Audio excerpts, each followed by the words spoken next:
Hello, everyone, and welcome to today's episode of the Product Angle Show, Roadmaps Demystified. And on today's show, I'd like to introduce my co-host first, Neeraj. Neeraj, welcome today. Thank you, Pradeep. Glad to be here. Thank you. And our guest speaker for today is Jim Semick. So Jim is the co-founder and chief strategist of Product Plan. For over 15 years, he has helped launch new products, now generating hundreds of millions in revenue. He was part of the founding team at AppFolio, a vertical SaaS company. Prior to AppFolio, Jim validated and helped launch GoToMyPC and GoToMeeting, two of the software that I used to use many years ago, which was acquired by Citrix. Jim is a frequent speaker on product management and the process of discovering successful business models. Welcome, Jim. Oh, thank you, Pradeep. It's great to be here, and Neeraj, I'm looking forward to the conversation. Thank you. We're super excited to have you on. So before we get started, tell us a bit about yourself, your journey to founding Product Plan. Yeah, absolutely. I've been in new product development and market validating new products. So I've been involved in customer discovery for new products for over 15 years now, as you said. And some of those products have gone on to be really successful. And I owe a lot of it through the process of validating these markets and validating whether customers would buy products before we write any code. And we did the same thing with my current company, Product Plan. So I'm co-founder of a product roadmap software company called Product Plan. We've been in the market a little over 7 years now, and we have thousands of product teams all over the world today using our software to help plan their strategy and communicate their roadmap to internal stakeholders. And we did significant market validation around that, the problem that product managers have in communicating and prioritizing what they're planning on building, and built a product around that. And really proud of what we've done. Absolutely. So let's get into the roadmap section of this. So to begin with, what is your definition of a roadmap? And from your perspective, who owns it? Yeah, great question. Well, it really does depend on the stage of the company. So for a typical product roadmap, it's really a document or an artifact or some way of communicating what you're planning to build and why you're planning to build it. And I want to also explain a little bit about what a roadmap is not. A lot of organizations, especially smaller startups, think about their roadmap as the backlog. The stories that you're writing, the epics that you're planning, and that, in my mind, is not really the roadmap. The roadmap is actually more of a strategic document showing the direction that the product is heading over a period of time, and so it's not necessarily what your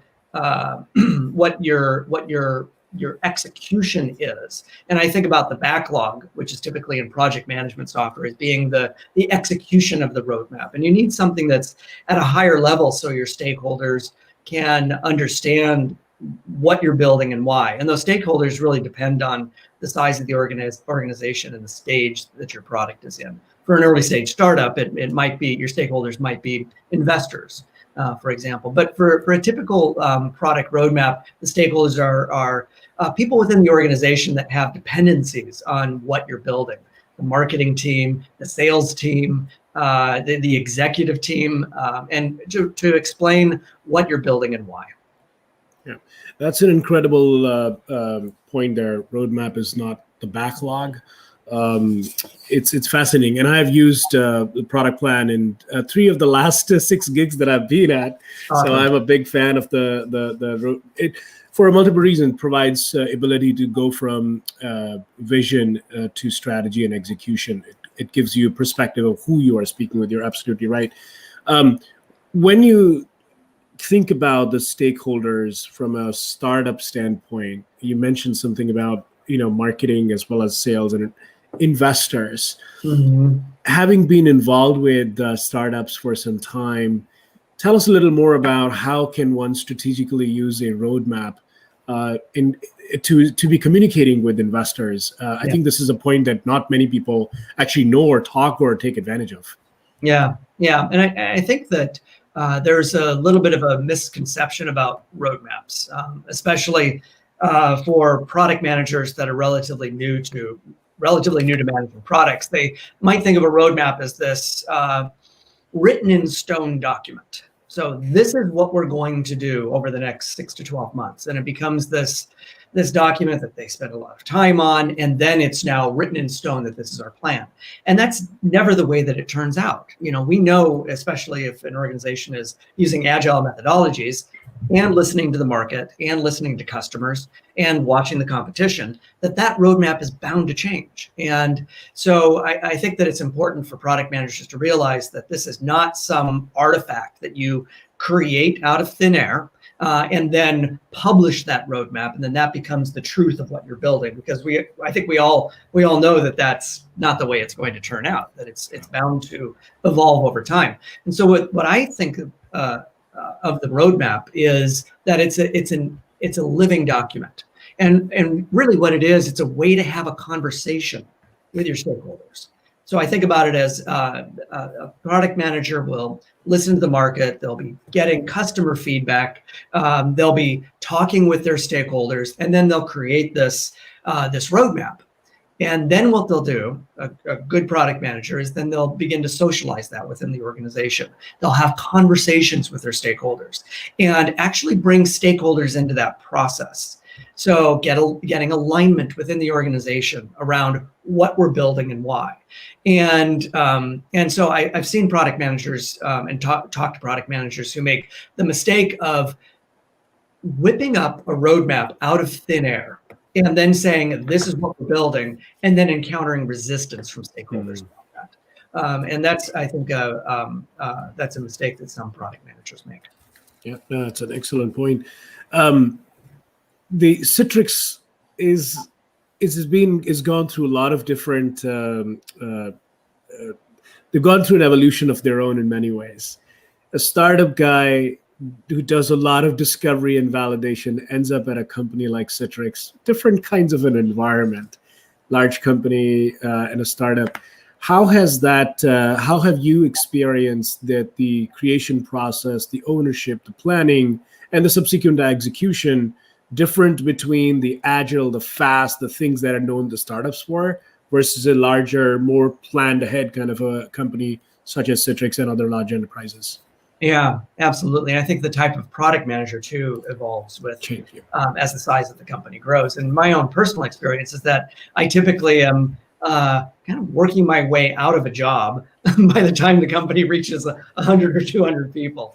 I operate really well in uncertain environments where there is a lot that's unknown, and that's why I typically work with very early stage products and trying to understand, what is the minimum viable product for this market? How do we talk about it with customers?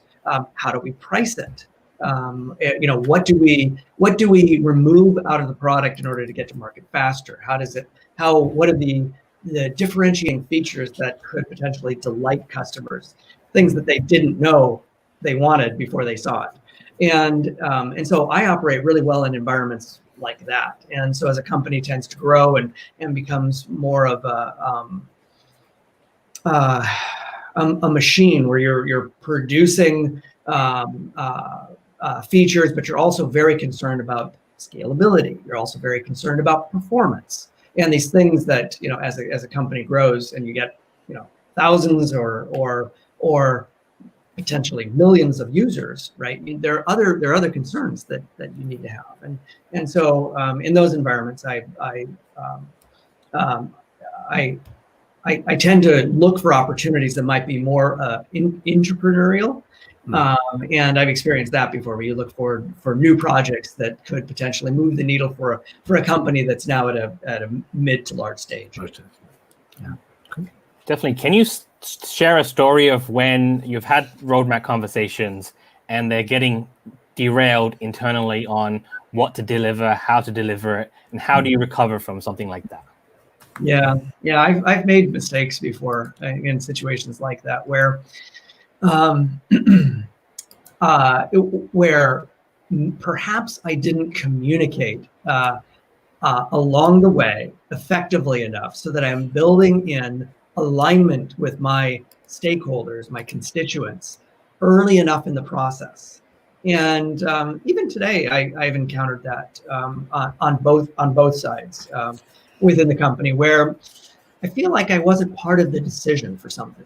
And I think that everyone has, regardless of what role we're playing in an organization, we have a need to feel needed, right? We have a need to feel like we're part of that decision-making process. So I think product managers, that's something that product managers can learn is when to bring in stakeholders early enough in the process so that when decisions eventually get made, the stakeholders feel like they've been part of that process. And I often talk about helping your stakeholders understand how you're prioritizing. Because as product managers, we're presented with thousands of opportunities in a given year, right? Our customers are peppering us with feedback and ideas for new features, and our stakeholders are coming to us with new features that could potentially move the needle for them, whether they're in sales or marketing or what have you. And so the product manager can really only focus on a handful of things. So they need to come up with a framework for that. They need to think about what are the strategic objectives of the organization, what are the OKRs that I'm driving towards, and then develop a prioritization framework to make decisions around that. And I've always thought that it's important for product managers to bring their stakeholders into that process early, help them understand the framework, whether it's a mental framework or it's a spreadsheet framework, or if you're using product plans, prioritization framework, that's a more formal process, to bring them into that thought process really early on so they understand how you're making the trade-off decisions. Definitely, that bringing the stakeholders in early as possible, I think, is very vital, especially with engineers. They have so much experience and sometimes can think of these things way out in advance, which as product managers, we may not necessarily envision. So I definitely agree with you. How have you evolved as a product manager over the years? Oh, that's a great question. Early in my career, I thought it was important to track everything. I thought it was important to, every bit of customer feedback that I received, it was being tracked and logged. And I was saying, well, we have customers that said this 10 times, therefore it's important.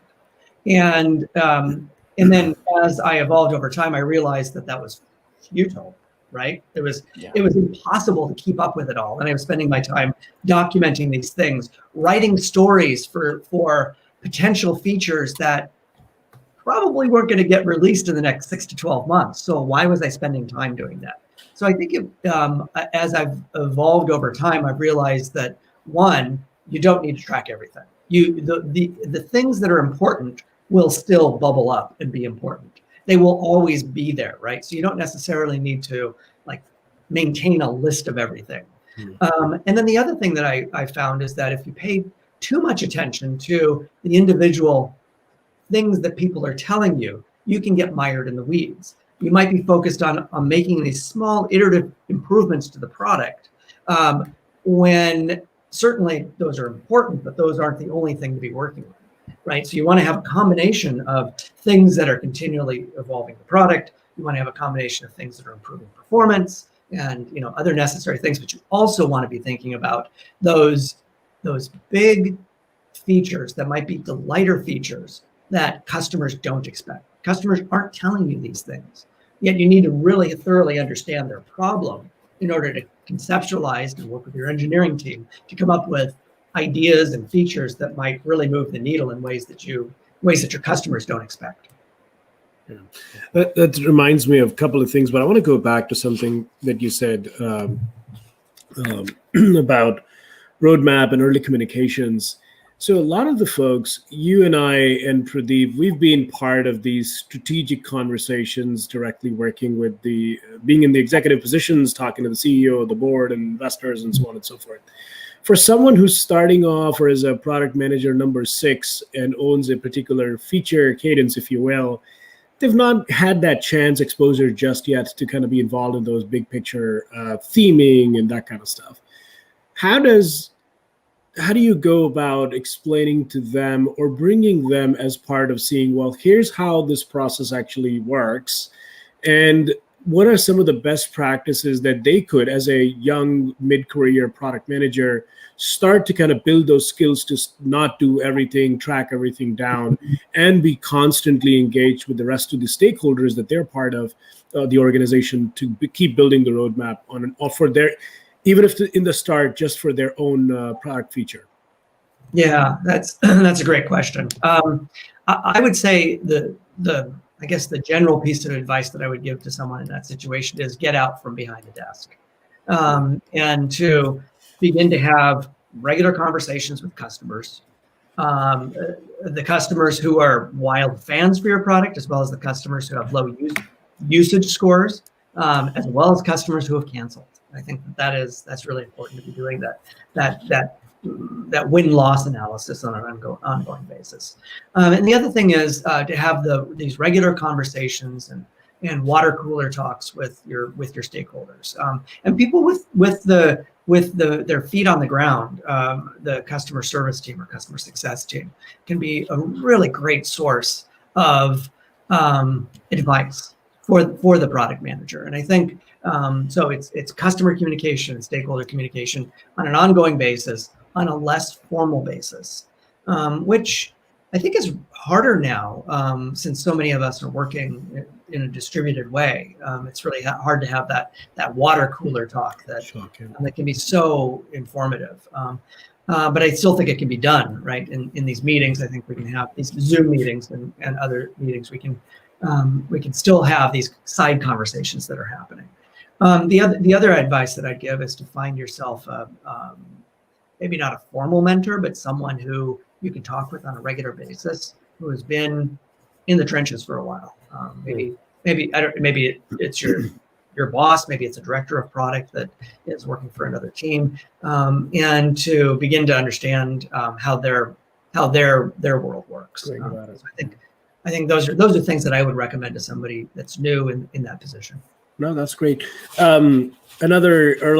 is something that I've actually had to deal with a couple times in my own career, is everyone wants to talk with a customer who is a wild fan, loves it, just bought it.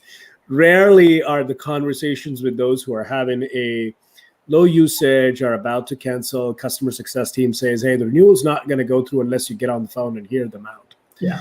So on the other end is a customer who's about to cancel, or a customer who's very unhappy because they believe that they got sold. And when I say they believe that they got sold a product that did not deliver to its promise. How do you approach, as a product manager, a conversation from a listening standpoint and bringing what you hear from customers' feedback into a roadmap that you may not do it right away, but 6 months, 9 months later? How does that journey go about, or how have you seen that journey play out from your perspective? Yeah, absolutely. We've just recently gone through a process like that at Product Plan, where we a cross-functional team began to speak with customers who either have low user scores or have already canceled, and just trying to really understand their world. And I've found consistently in my career that people are really willing to share their opinion if you approach them as a human, if you approach them as as one product professional to another. We're in the wonderful position of having product managers as our customers, and so maybe not everyone can have the benefit that we do, but they are more than happy to speak with us. And they also speak the same language. And so we've been very fortunate, and it's really enjoyable to speak with these, even though they might be dissatisfied customers or may have moved on. They're still more than happy to share their opinion and advice. And I think that product managers can approach their customers with some humility. I think that customers need to know that they're not going to try to get saved. I think a lot of organizations have save initiatives, right? So a customer might expect that they're going to get reached out to try to win back the deal. So you need to make it very clear that this is not the situation that we're in, that I truly want to understand from you. Why did you purchase us in the first place? What problem were you hoping to solve? Why didn't it solve that problem? And really trying to understand their world. And so I think if you approach it from that perspective, you'll find that most people are happy to talk with you. And that's been my experience consistently, even though the customer profile that I've had at different companies has kind of evolved over time. And sometimes you might need to, thank them, right? So we often will send out like a little gift certificate as a thank you, but I don't think the customers really expect that. I don't think you necessarily need to, buy a customer's time. I feel that customers are more than happy to share advice with you. That's a great point there. Humility, being able to relate with them, potentially wherever possible, have the similar language. Some great points there. Changing trajectory. We've talked about how you've evolved as a product manager. What are some skills that you look back and you say, man, I wish I had actually developed the skill set earlier in my career than after 20 plus years of being in the industry? Oh, wow. That's a great question. There are a lot of skills that I feel I have now that I'm still working on that would have benefited me earlier. So some of the things that I feel are great skills to have, and again, I'm still working on these. I think speaking less is probably is a good one. Taking time to be thoughtful about what you say and how you say it. I think there's a tendency for product managers, they feel that they need to live up to the role of being the smartest person in the room or the one with all the answers. And I think that that's not necessarily true. I think that product managers can take a step back, listen a lot more than they do, speak less often, gain consensus from a lot of people, show vulnerability by saying, I don't have all the answers. Help me with this, asking for help. I think those are good skills. I think that empathy is a really important one, and I think that I'm consistently trying to work on that. And empathy meaning there's customer empathy, and then there's also stakeholder empathy. So the people in sales are asking for something for a reason, right? Why is that? So understanding that. And I also feel that I've been talking a lot about this concept of essentialism, this idea that it's possible to do more with less. The idea that in our personal lives and in our work lives, we're juggling a lot of balls. We're trying to keep it all afloat, right? We're trying to keep all of these balls up in the air at the same time, and sometimes the balls fall down on the ground. And I feel that sometimes we don't even need to pick up those balls in the first place. Right. So sometimes we need to stay very focused about what our mission is and exclude a lot of the external noise from the things that we decide to say yes to. So I think that product managers and myself, I'll put myself in this camp, can say no a lot more often and be even more successful. Yeah, it's interesting. I've got 2 points. Have you read the book Essentialism, The Disciplined Pursuit of Less? Is that where? Okay, that has an impact. And the other part, as a product manager, often you start with a lot of people. I mean, even me included, many, almost a decade and a half or so ago, I got taught to start with no, right? Mm-hmm. Just be ready to say no. That is one thing you're going to pick and sell. What's your take on, particularly because you talked about empathy with the internal stakeholders, and I think that is one thing I've had to work a lot on. When you start with no, you're not going to make friends with your internal stakeholders because they're going to be like, well, that's a no person. You go to them and say no. How do you marry the two of being empathetic to their asks, but at the same time being able to say, well, we're not going to be able to build yes, you may get $1 million check, but that's not what the plan is right now, or here's the strategic vision. How do you balance the need between the two? Yeah, there are a couple of suggestions I would have for that situation. Is first, often it's not necessarily no, but not yet. So these stakeholders there that are coming to you with great ideas, they probably are great ideas, right? And there are a lot of smart people that we work with, and these people are in positions because they are smart people. And so when they come to you with an idea, it may not be no, it may be that's a great idea, but not yet. And I also think that if you do say no, there needs to be a why behind it, right? And I think that you can, the product managers can create the framework for being able to say no ahead of time. And the framework are these strategic goals that you're aligning to. So within an organization, we might say, for 2020, our key goals are, maybe there are 4 or 5 things on that list, right? And there are metrics and KPIs around that, right? And so if you get alignment with the stakeholders around those initiatives, it becomes a lot easier to say no, right? Because you can say, that's a great idea, but our key goals are these 4 things, and these are the initiatives that I'm working on to help align with that. And if we did this other thing, something else has to give, right? And what is that other thing? And so that's the thought process that you're going through when you get to the point of saying no. And I think bringing stakeholders into that thought process is really helpful. That's great. Now, the audience for the Product Angle show are generally junior to mid-level product managers, and they're starting to get into building roadmaps. What advice do you have for those people who are now being exposed to the roadmap, getting a say in building the roadmap? How should they go about this process of building the roadmap and building consensus?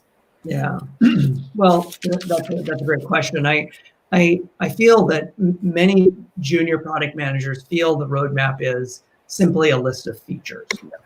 And I've seen this happen where product managers, they commit to a certain feature that was a very specific feature, and then it becomes this beast, right? It goes into this black hole. It takes so many sprints. It's still not finished, right? Whatever that means. And so I've often advised product managers to think in terms of big themes. So rather than really specific features, think about big themes, right? And the themes can be things like reduce page load time, right? Okay, that could be a theme, right? Or it could be, reduce the number of clicks that it takes for a customer to check out for a shopping cart. Those sorts of big picture themes, and those will align to the strategic goals for the company, right? And when you do that, you give yourself a lot of flexibility for how you're going to deliver on that, so that you can work with your engineering team and others within the organization to define, well, what are the things that we can do to reduce the number of clicks to check out. And so I often coach in terms of that. And so you're giving yourself a lot of flexibility. So that would be one place that I would start. And then the other area that I would recommend is that not to plan too far out on the roadmap. I see a lot of product managers creating these 12-month roadmaps, and we know already that that's fiction, right? We might be really good for these things that are well known for the first 2 or 3 months, right? Yeah. But getting too far out, this is really fuzzy, and so I would actually recommend not to commit to specific dates, especially for these longer out fuzzy items, and maybe create a list it's a prioritized list that we think during the second half of the year that this is our priority, but Mr. Stakeholder, Mrs. Stakeholder, that is subject to change. It's an interesting bit though. So there is this dichotomy. I've worked at some large companies, been startups. when you go out and in a startup, anything beyond a quarter is totally fuzzy. The speed at which we are moving and all that stuff. Mhm. When you go to these big year-long planning where you have LRPs and this kind of stuff, long-range planning and medium-range planning, and you're asking for a commitment of dollars from your executive team for the next year, how does a person who is, even directors for that matter, directors and some level, senior directors, VPs are trying to pitch this to get the money from their exec teams. Mhm. They're forced to put these 12-month, 18-month vision docs and that kind of stuff.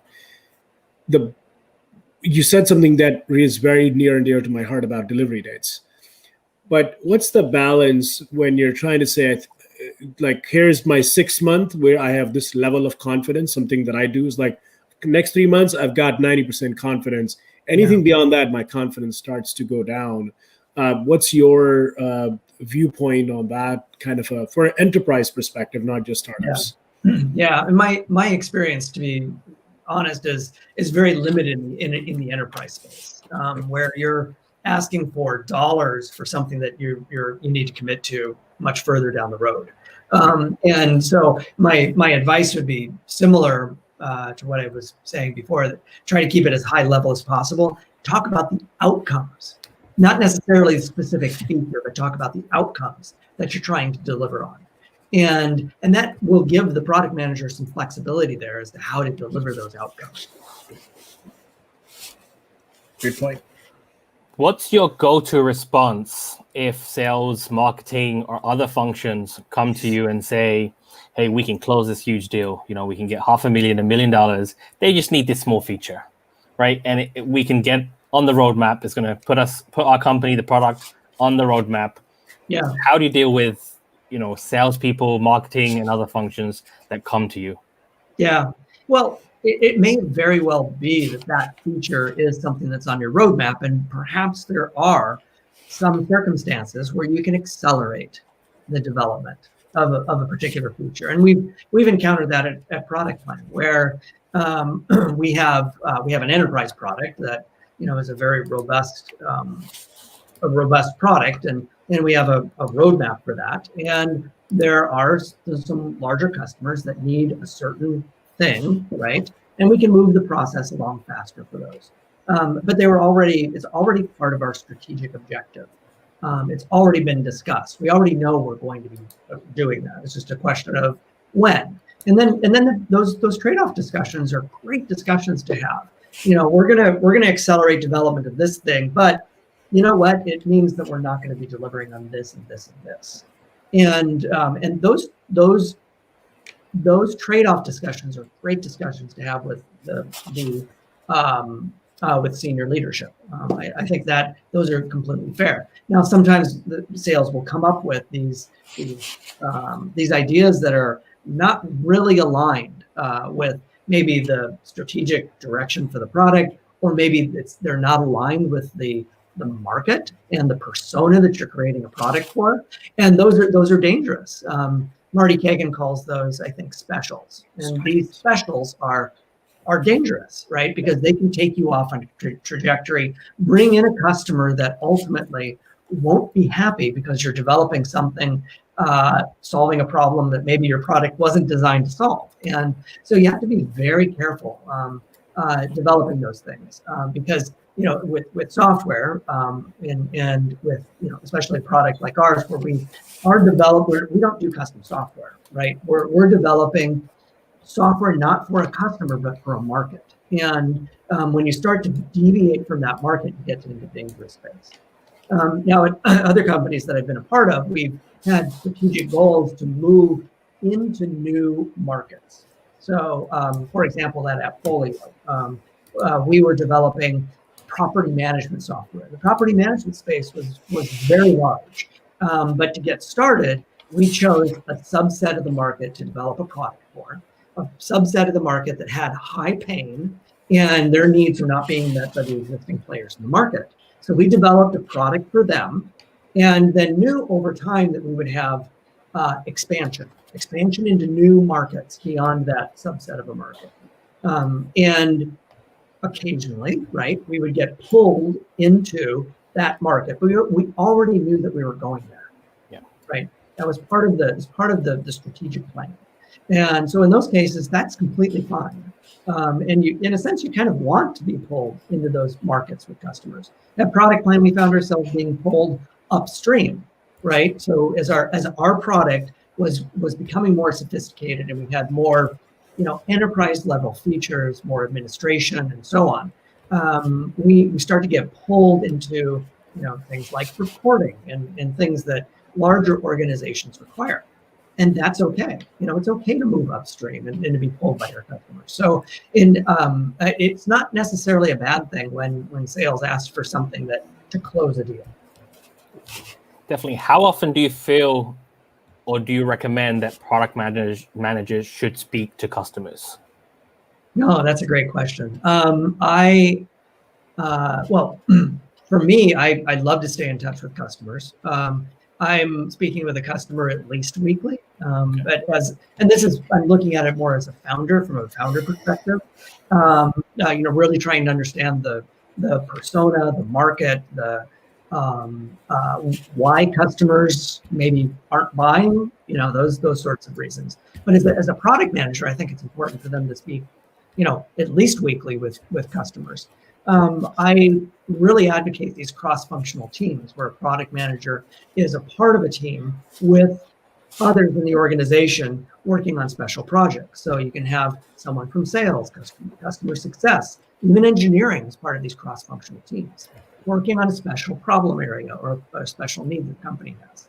And that's a great opportunity for product managers and others in the organization to develop that customer voice. And then being able to share those results widely within the organization, I think helps the rest of the organization develop an understanding of the customer voice and empathy for the customer. So I think it should be done. It should be done regularly. Product managers need to set aside time to speak with customers, and both the champions and those that are, those that are canceling. Yeah, that's an incredible point. Again, I think we talk a lot about product managers speaking with the customers, and there's definitely upsides to that doing it regular. But one of the things that you said that I want to echo again is product managers speaking with customers alongside other functions as well, because you want to put the customer success is already listening to a lot and support, sometimes mostly on the not the fan ones, but engineering and other functions, marketing could definitely benefit working, listening into those customer sides as well. So that's a great point. Definitely. Jim, how in your experience have you seen the product manager's role evolve over the years? Because when I first started working, or I'm going to date myself a little, but in 2003, there wasn't product management around at that time. We did things that product managers do, but it really didn't come into effect, I would say, in the later years.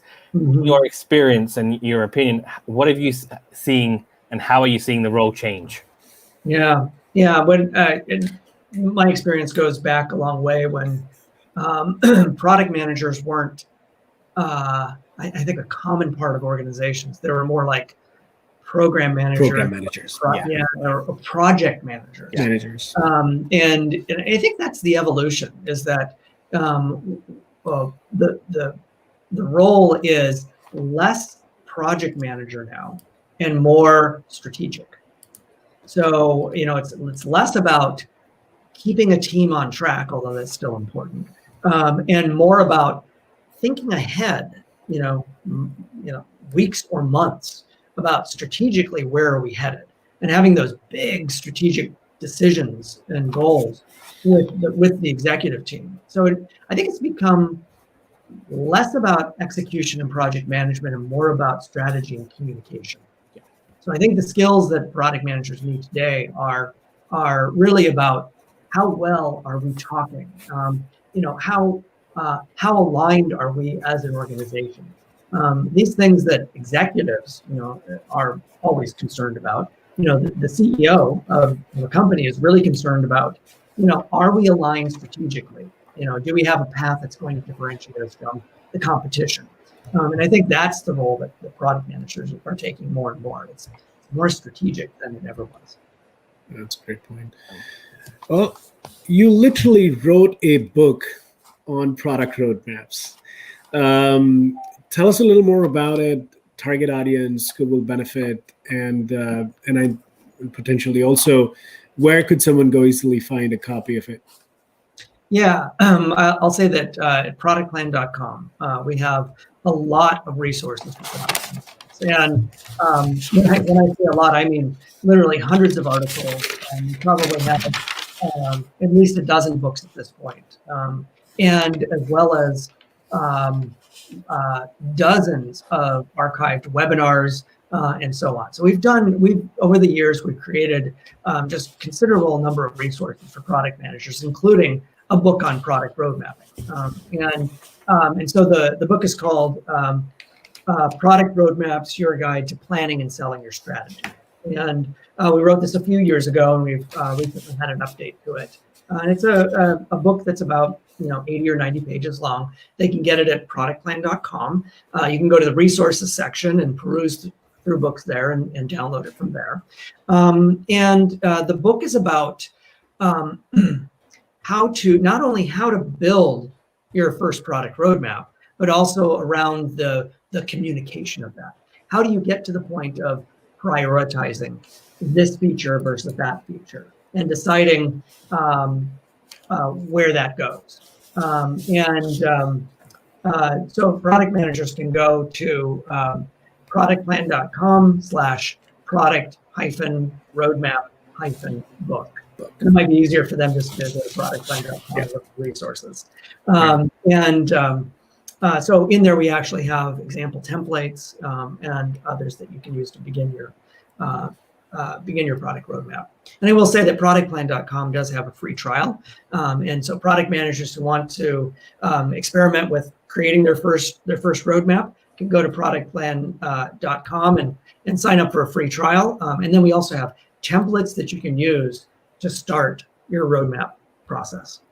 Got it. No, that's cool. Thank you. Yeah, and we're also sharing the URL here for those who are. I have to admit, I've read the book. I have a copy of the PDF with me. I refer to it, and I've offered it to other folks as well. So please, people should look, especially folks in early to mid career. I go look at it as a refresher as well. When you look back from your journey to being a CEO to being a product person, still involved with everything else, Jim, what is one thing that did not go your way, but became a very, very good learning experience that at that time was like, oh my God, today it's like, yeah, I should have known better. Yeah, I've had many actually. I have a couple of them that I would say they're really great learning lessons, and they turned out okay in the end. One of them was not being, when we were developing a new product, not being ruthless about the MVP, and relying in a sense too much on one or two visionary customers, potential customers, who were not representative of the market. And so I've had an experience where a customer bought into the vision of what we were building. They had some ideas about what the product could do. I bought into that idea without necessarily vetting whether that was representative of the market that we were going after, and as a result spent cycles, resources and money developing something that we probably could have gone to market without. So that's for building a new product, especially as a startup, you need to be really, really keen about what you're coming to market with, and if your market launch is delayed by a month or two because you built something that wasn't necessary, right? That's pretty significant. Now that whole product turned out great, right? But it was still, that was a learning lesson for me. Another lesson that I had for a different product was the product we got right, but the sales model we weren't in the acquisition model, we didn't get spot on.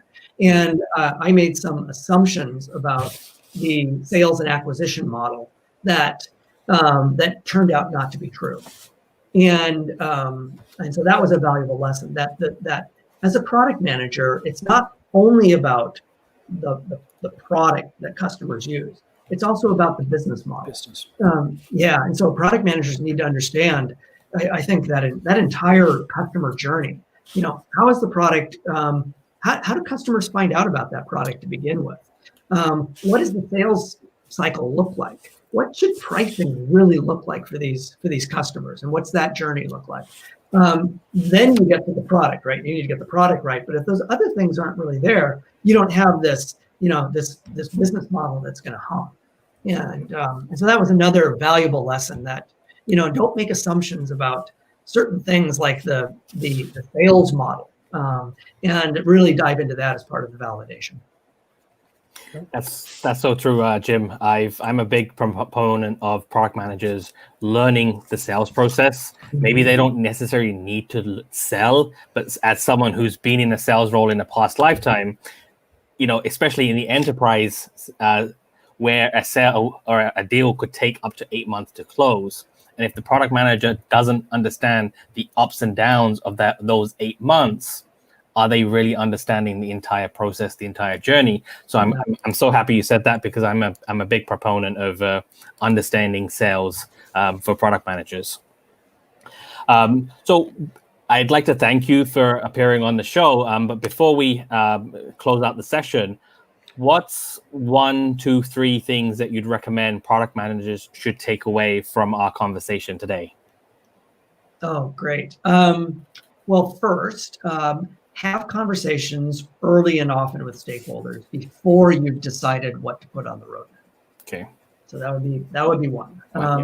Build them into the decision-making process. Another takeaway, I think, is don't plan the roadmap out too far. Don't lock in stone certain features that you're going to be building 12 months from now, because it's not going to happen.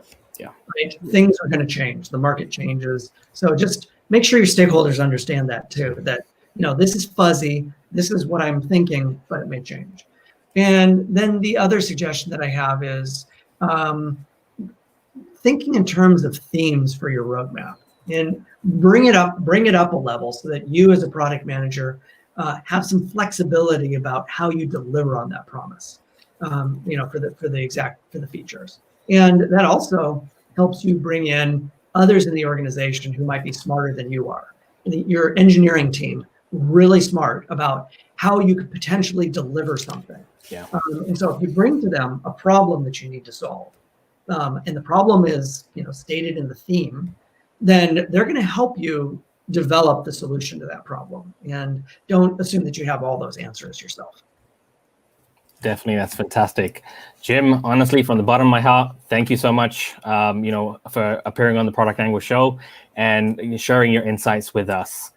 So for those of you watching, if you can follow Jim on Twitter at Jim Semick, and at productplan.com. In our next session is going to be on Wednesday the 19th. It's actually what a product person needs to know about sales. So that's our next session next week. Jim, honestly, thank you so much. Thank you, guys. It was great. Thank you, Jim. Have a good day. Thank you. Mm.